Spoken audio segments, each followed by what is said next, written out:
बिस्मिल्लाहिर्रहमानिर्रहीम रब्बी ज़िदनी इल्मा। Dear students, अस्सलामु अलैकुम वरहमतुल्लाहि वबरकातुहू। Welcome again to simple and smart English with Mazhar. Today it's very important lecture that is about direct and indirect speech. Direct and indirect speech का ये lecture number 5 है। इस lecture में आप क्या सीखने जा रहे हैं? सबसे पहले हम सीखने जा रहे हैं असर्टिव सेंटेंसेस को डायरेक्ट स्पीच से इनडायरेक्ट स्पीच में कैसे कन्वर्ट करना है, और इनडायरेक्ट स्पीच में अगर हूँ तो उनको डायरेक्ट स्पीच में कन्वर्ट करना पड़ जाए तो कैसे करना है, देखते हैं डियर स्टूडेंट्स इस लेक्चर में। हाँ, एक बात याद आ गई, अगर आपने टाइप्स ऑफ सेंटेंसेस का मेरा लेक्चर है वो अभी तक नहीं सुना तो इस लेक्चर को समझने के लिए उस लेक्चर का सुनना बहुत ज़रूरी है। क्यों? कि उसमें सेंटेंसेस की टाइप्स बताइए, वो 5 मेजर टाइप्स हैं जिसमें असर्टिव सेंटेंसेस हैं, इंटेरोगेटिव हैं, एक्सक्लेमेटरी हैं, इम्पेरेटिव हैं और ऑपरेटिव हैं। वही टाइप्स जो हैं 5, उन्हीं के मुताबिक हम क्या करते हैं, डायरेक्ट स्पीच को इनडायरेक्ट स्पीच में बदलते हैं। अगर उनका इल्म आपको ठीक होगा, पहचान होगी, फिर तो ये सारी चीज़ें आपके लिए आसान होंगी। अगर उनका इल्म नहीं है तो उस लेक्चर को लाजमी देख लीजिएगा, ठीक है। अभी डियर स्टूडेंट्स देखें कि असर्टिव सेंटेंस है, उसमें आपको पता है कि डायरेक्ट स्पीच जब होती है उसमें 2 क्लासेस होती हैं। एक क्लास का नाम है डिपेंडेंट क्लास, दूसरी होती है इंडिपेंडेंट क्लास, या फिर आप कहते हैं सबऑर्डिनेट क्लास, और ये होती है मेन क्लास। तो मेन क्लास कौन सी होती है? जिसमें मेन स्टेटमेंट हो, मेन मैसेज हो, तो वो बेसिकली क्या है, प्रिंसिपल क्लास या मेन क्लास है। अब इसको डायरेक्ट स्पीच में हम कहते हैं रिपोर्टिंग वर्ब, और इसको हम कहते हैं, क्या कहते हैं डियर, बता सकते हैं आप? बिल्कुल बता सकते हैं, इसको हम कहते हैं reported speech. Clear? That's great. अब डियर स्टूडेंट्स देखें कि जो रिपोर्टिंग वर्ब है ये सब्जेक्ट के मुताबिक हम यहाँ पे से भी लगा सकते हैं, सेज भी लगा सकते हैं, ठीक है। अब देखें यहाँ पे से या से टू, अगर यहाँ पे होता आई या यू या दे या वी तो फिर हम क्या लगाते हैं, से। क्यों? थर्ड पर्सन सिंगुलर नाउन या प्रो नाउन हो तो उसके साथ हम क्या करते हैं, वर्ब की फर्स्ट फॉर्म के साथ एस का इजाफा करते हैं प्रेजेंट इंडेफिनिट टेंस में, राइट। अब डियर देखें, अगर ये चीज़ें आ जाती हैं, ठीक है, तो फिर हमने ये कहना होगा कि जो स्टेटमेंट यहाँ पे दी गई होगी इसके मुताबिक हम यहाँ पे वर्ड्स चेंज कर सकते हैं। ये से जो है ये बदल सकता है, किस किस में बदल सकता है? देखिए, टेल में बदल सकता है, इन्फॉर्म में बदल सकता है, रिप्लाई में बदल सकता है, वॉर्न में बदल सकता है और थ्रेटन में बदल सकता है। क्यों बदल सकता है डियर स्टूडेंट्स? इसमें देखना ये होता है कि इस स्टेटमेंट के अंदर जो है, चाहे वो पॉजिटिव स्टेटमेंट है या नेगेटिव स्टेटमेंट है, उसमें बताया गया है या इतला दी गई है या जवाब दिया गया है या फिर वार्न किया गया है या फिर थ्रेटन किया गया है। इस स्टेटमेंट के मुताबिक हम यहाँ पर जो रिपोर्टिंग वर्ब होगा उसको क्या कर देंगे, बदल देंगे। लेकिन आपका जो लेवल है, जिस लेवल की आप बात कर रहे हैं, उसमें आमतौर पर सेज को टेल्स में या से टू को टेल में बदल देते हैं। जिस तरह ये सारी चीज़ें आपके सामने लिखी हुई हैं, मौके की मुनासिबत से आपने इनको क्या करना होगा, यूज़ करना होगा। अगर रिपोर्टिंग वर्ब पास्ट में है तो फिर हमें टेल या इन्फॉर्म या टेल्स की बजाय हमें क्या लिखना होगा, टोल्ड लिखना होगा। क्यों? कि अगर ये स्टेटमेंट जो दी हुई है इसके अंदर अगर कौन सा टेंस यूज़ हुआ है, पास्ट है, तो इधर भी रिपोर्टिंग वर्ब जो है वो भी पास्ट में है। अगर इधर प्रेजेंट में भी हो, ठीक है, ये चीज़ प्रेजेंट में भी हो सकती है, लेकिन अगर रिपोर्टिंग वर्ब पास्ट में है तो फिर हमें यहाँ पे भी क्या करना होगा, पास्ट करना होगा। देखिए सेड है, फर्ज करें सेड है, तो इधर अगर सेड आ जाता है तो वो किस में बदल जाएगा, टोल्ड में या इन्फॉर्म्ड में या रिप्लाइड में, वार्नड में या थ्रेटन्ड में। क्यों? ये चीज़ कब बदलती है? जब हम इस स्टेटमेंट को पढ़ते हैं कि अब वहाँ पे इनमें से कौन सी चीज़ की गई है। होप्स हो कि यहाँ तक आप क्लियर होंगे, ठीक है। एग्जाम्पल्स ढूंढना आपका काम है, ठीक है। अली सेज कॉमा, अगर रिपोर्टेड जो मतलब हमने कोटेशन मार्क्स में जो स्टेटमेंट लिखी है, हैज़ गॉन टू इस्लामाबाद, ठीक है। अब अली सेज, तो हमने कहा है कि जो अली सेज है, देखिए यहाँ पे फर्ज करें सेज आ गया ये, तो इसको हमने किस में बदल देना है, टेल्स में बदल देना है। अब देखिए डियर स्टूडेंट मैं यहाँ पे लिख देता हूँ, फर्ज करें अली टेल्स, अली टेल्स। अभी एक चीज़ और देखनी है आपने कि सेंटेंसेस की जो टाइप्स हैं उनके मुताबिक हमने यहाँ पे चीज़ें चेंज करनी होती हैं। हर जगह हम दैट नहीं लगा देते, ये बस हमने एक चीज़ जहन में रखी हुई है कि इन्वर्टेड कॉमर्स को या कोटेशन मार्क्स को ख़त्म करेंगे, कॉमर्स को ख़त्म करेंगे, दैट लगा देंगे, नहीं। अगर सिर्फ असर्टिव सेंटेंसेस हैं, ठीक है, उनका क्या करना होगा हमने, इन सारे वर्ड्स के बाद हम क्या करते हैं, कॉमर्स को रिमूव करेंगे, कामे को रिमूव करेंगे, उसके बाद जो कोटेशन मार्क्स हैं उनको रिमूव करेंगे, तो हम क्या लगाएंगे, दैट लगाएंगे। दैट बेसिकली यहाँ पे जो रोल प्ले कर रहा है किसका, कंजंक्शन का। डायरेक्ट स्पीच में कामा जो होता है ये दैट का रोल प्ले कर रहा होता है, इनडायरेक्ट स्पीच में दैट जो है वो कामे का क्या कर रहा होता है, रोल प्ले कर रहा होता है। अब देखिए इधर क्या है, प्रेजेंट है, तो Umar has gone to Islamabad, तो ये क्या होगा, सिर्फ आप लगाएंगे यहाँ पे दैट, उसके बाद बाकी पूरी स्टेटमेंट क्या होगी, सेम होगी। उसकी क्या वजह है डियर स्टूडेंट्स, उसकी वजह ये है कि रूल हमने ये पढ़ा था, रूल 1 मैंने लिख दिया कि अगर रिपोर्टिंग वर्ब प्रेजेंट में है तो रिपोर्टेड स्पीच में हम टेंस को चेंज नहीं करेंगे। Clear, that's alright.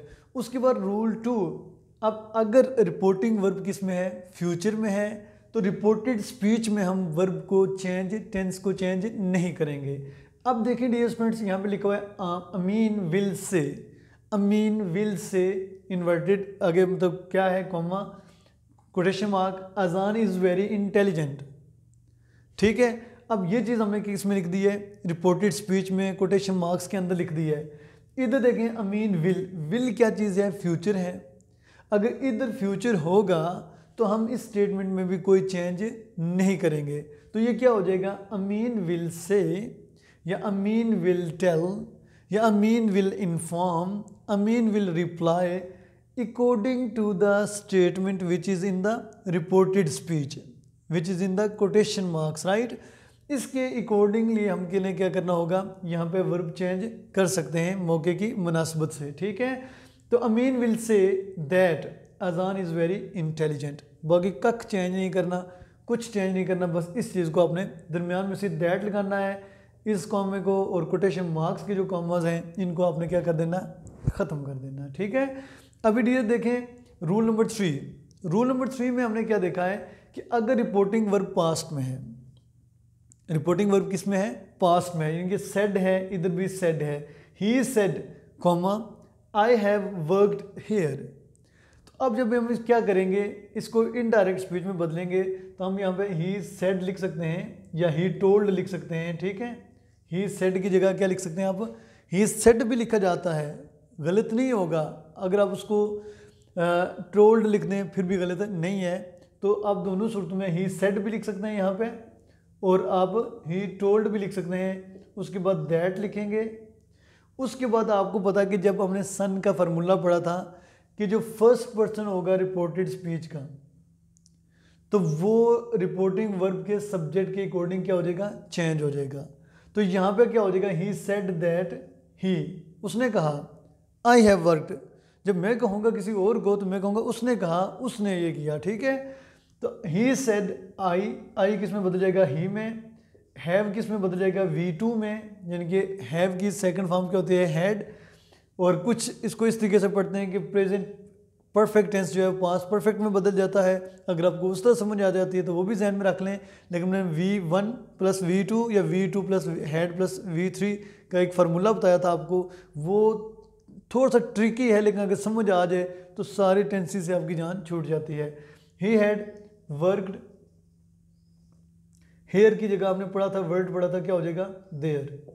Clear, he had worked there, he told that he had worked there, या he said that he had worked there. उसके बाद ये देखते हैं, he said to me you worked there. अब ही सेड टू मी, अब इसको said to को किस में बदल देंगे आप, टोल्ड में। तो क्या हो जाएगा, ये भी सेम है और ये भी क्या है, सेम है। ही टोल्ड मी, उसके बाद आप लगाएंगे क्या, ये इन्वर्टेड कॉमर्स यहाँ पे नहीं थी, कोटेशन मार्क्स। ही टोल्ड मी, यहाँ पे मैं लिख देता हूँ फर्ज करें, ही टोल्ड मी दैट। अब देखिए सेकंड पर्सन का हमने रूल ये पढ़ा था, सेकंड पर्सन चेंज होगा रिपोर्टिंग वर्ब के ऑब्जेक्ट के साथ, यानी कि अगर सेकंड पर्सन है तो ये रिपोर्टिंग वर्ब के ऑब्जेक्ट से क्या हो जाता है, चेंज हो जाता है। तो ही टोल्ड मी दैट, ठीक है, क्या हो जाएगा, ये जब इसको हम इधर लेके आएंगे तो ये सब्जेक्ट जो होगा वो अपनी सब्जेक्टिव फॉर्म में आ जाएगा। तो I, he told me that I had worked there, here की जगह क्या हो जाएगा, देयर। तो यहाँ पे ऑलरेडी देयर लिखा हुआ था, तो यहाँ पे बेसिकली क्या आना चाहिए था, हेयर आना चाहिए था, ठीक है। He told me that I had worked there. अब देखें हमने पढ़ा था कि अगर V2 होगा तो V2 जब आगे जाएगा तो वो किस में बदल जाएगा, वी हैड प्लस V3। तो अब देखें यहाँ पे V2 था और यहाँ पे भी V2 है, तो हमने क्या लगा दिया है, हैड लगा दिया, ये V2 होती है और आगे इसके बाद हमने क्या लगा दिया, V3, ये वर्क क्या है, V3 है, ठीक है। अभी डियर स्टूडेंट्स ये देखें, I said comma I shall play, I said past में है फिर, ठीक है। आई सेड दैट लगाएंगे सिर्फ, और शेल को किस में बदलेंगे, सोचें थोड़ा सा, सोच लिया, तो शेल को हम बदल देंगे किस में, शुड में। तो क्या हो जाएगा, इधर भी फर्स्ट पर्सन है, इधर भी फर्स्ट पर्सन है, तो जरूर बात है इनको हमने चेंज तो कोई नहीं करना फिर। तो क्या हो जाएगा, ही said that I should play, क्योंकि आपको बताया था कि मॉडल वर्ब्स जो है हमारे, वो अगर यहाँ पे कैन होता तो कुड हो जाता, मे होता तो माइट हो जाता, ठीक है, और इसके अलावा जितने भी बाकी मॉडल वर्ब्स हैं, विल होता तो वुड हो जाता, ठीक है, ये उसके अकॉर्डिंगली चेंज हो जाते हैं। अभी देखें डियर स्टूडेंट्स, ये है एक और चीज़, ये एक यूनिवर्सल ट्रूथ या साइंटिफिक फैक्ट हो, यूनिवर्सल ट्रूथ हो या साइंटिफिक फैक्ट हो, या ऐसी चीज़ जिसका पता हो कि उसका काम ही यही है, राइट, तो उसको बेसिकली साइंटिफिक फैक्ट्स में भी कहा जाता है या यूनिवर्सल ट्रूथ्स में कहा जाता है उसको। तो देखिए, द टीचर सेड, टीचर ने कहा, the earth moves around the sun. अब ये वो यूनिवर्सल फैक्ट है जिसको कोई डिनाई नहीं कर सकता। अब देखिए यहाँ पे, यहाँ तक क्लियर हो गया आपको कि जब रिपोर्टेड स्पीच में कोई यूनिवर्सल ट्रूथ आ जाए, रिपोर्टेड स्पीच में क्या आ जाए, यूनिवर्सल ट्रूथ आ जाए, तो इधर बेशक पास्ट हो लेकिन यहाँ पे चेंज नहीं आएगा, नो चेंज, ठीक है जी, राइट। यहाँ तक उम्मीद है कि आपको समझ आ गई होगी।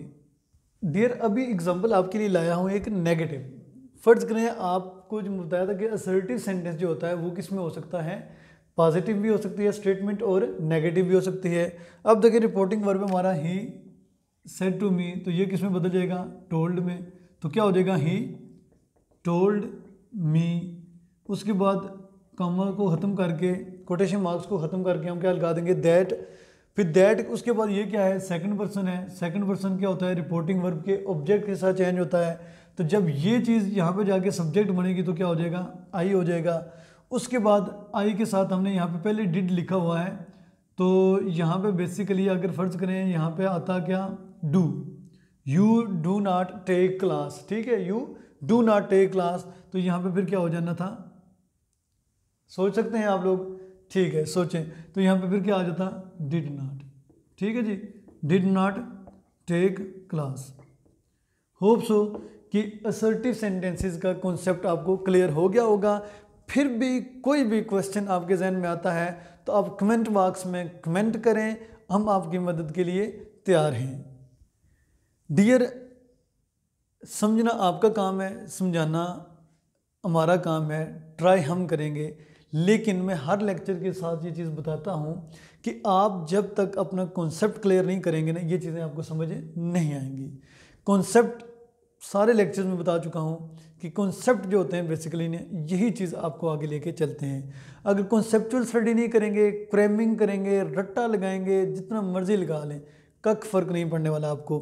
और याद रखिएगा कि मैंने सेंटेंसेस की टाइप्स के मुताबिक आपका जो पेपर बना रहा हूँ, उस पेपर को जब आप ऑनलाइन अटेम्प्ट करेंगे आपको वाकई महसूस होगा कि मैंने कहाँ कहाँ पे किन किन चीज़ों का एहतियात से करने का कहा है, गौर से करने का कहा है। इन्फॉर्म तो करता रहता हूँ, उम्मीद है कि आप लेक्चर सुनेंगे भी और कमेंट बॉक्स में कमेंट्स भी करेंगे और पूछेंगे क्वेश्चंस भी। तो ढेरों सारे क्वेश्चन जब आपके पूछे हुए मेरे जहन में आ जाएंगे तो इंशाल्लाह आपके लिए कोई प्रॉब्लम नहीं होगा।